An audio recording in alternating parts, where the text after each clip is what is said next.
How to fix waiting for this message in WhatsApp? Hi everyone, welcome to the channel. This is Rose and I'm here to guide you on how to fix the waiting for this message issue on WhatsApp. Watch the video till the end, and without any further ado, let's dive right into the video. First of all, be patient. Sometimes the message will load on its own after a brief wait. If doing so, your problem did not resolve, simply you have to restart WhatsApp.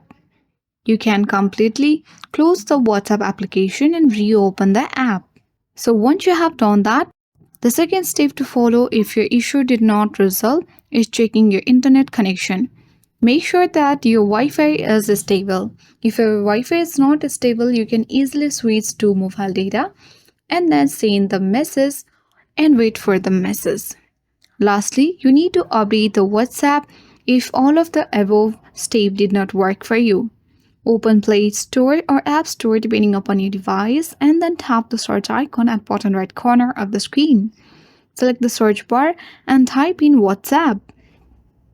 If you find out any updates, select the update button and update it to the latest version. Once you do that, you will surely fix waiting for message in WhatsApp. That's all for today. Hope this video helped you. If you are new to our channel, hit the like button and subscribe. Thank you for watching and see you in the next video.